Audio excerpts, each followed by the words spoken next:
Good morning, everyone. This week's Torah portion is called Yitro, Jethro. Why is it called Jethro? Because when Jethro, the father-in-law of Moses, travels to the desert to see his son-in-law and bring Moses, his wife and children to him, he notices how Moses is single-handedly standing all day and answering questions and resolving disputes amongst the Jewish people from morning to evening. And he says to his son-in-law Moses, "You're going to get burnt out.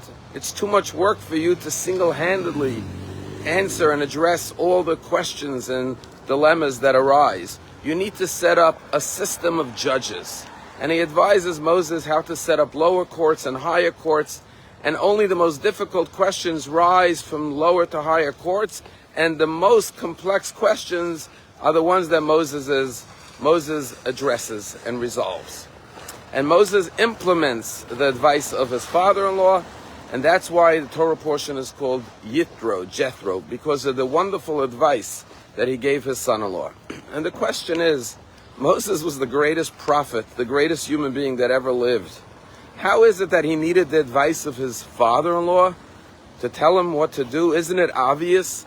Couldn't he see that he was becoming exhausted, and it's not good for him to be burnt out, and it's not good for the people to have to wait online all day to get his answer?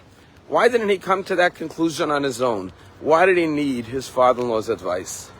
And the answer is so obvious to us. There's something called tunnel vision. Tunnel vision metaphorically means when we could only see one path. We're under such emotional strain and duress, and we've become accustomed to doing something in a specific way that it became habitual, and we do it almost by rote, and we don't broaden our horizon to have peripheral vision, to see other solutions to that problem. Just like it's fascinating that no human being could see their own face. You could see a reflection of your face in the mirror, but never do you get to physically see your own face. It takes someone else from the outside to see what you look like, and that's true metaphorically. We don't always recognize things that should be obvious. We need someone looking from an outside perspective to point out to us what we're doing wrong or what we can do better. And that's why we should always receive advice. And that's the greatness of Moses, that he took his father-in-law's advice.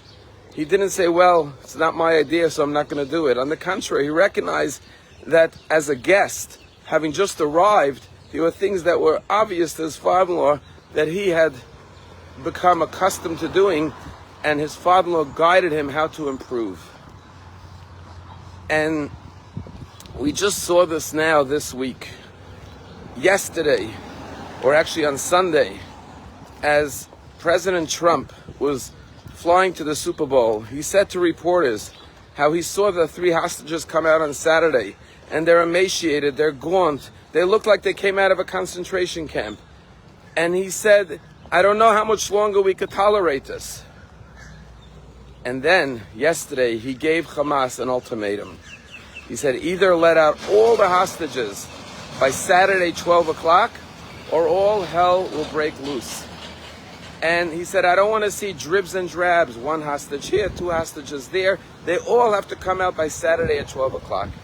The question is, why didn't Israel give Hamas this ultimatum? Yes, we cried over the sight of these 3 hostages coming out, barely able to stand on their feet, emaciated, starved.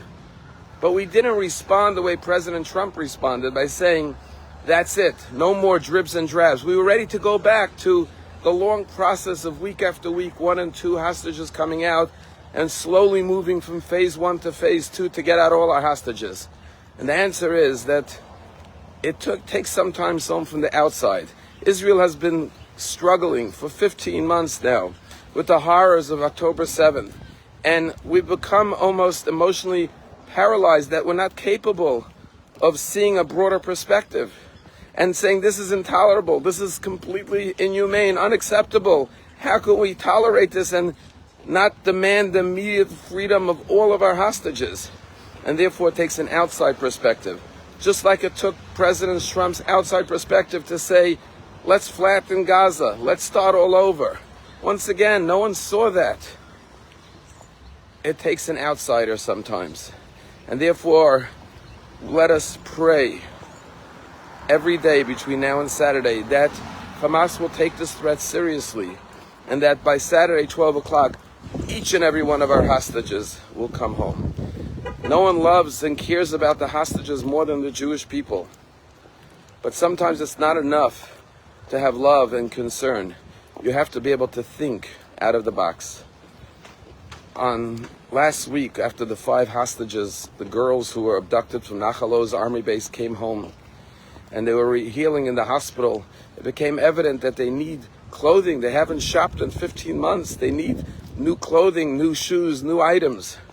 And so a mall in Israel invited the 5 girls to come and go through all the stores, 5-story mall, which usually has thousands of customers. They closed down the whole mall for 3 hours so these 5 girls can make their way from one store to the other to get whatever they need. And why did they have to do that? Because in Israel, we're one small family. Everyone knows and loves each other. And they were concerned that if the girls came in during shopping hours, they wouldn't be able to get from one store to the other and from one floor to the other, because thousands of shoppers would be hugging them and kissing them and welcoming them home and telling them how much they love them and how proud they are of them. So they said, we have to close the mall for 3 hours to let them go shop on their own. Our love is strong. Our bonds with each other are strong. But sometimes we need the help of outsiders to help us see that what we're doing and what we're accepting and what we're tolerating is not acceptable. And we need to stand up and demand the immediate freedom of all of our hostages. Have a wonderful day.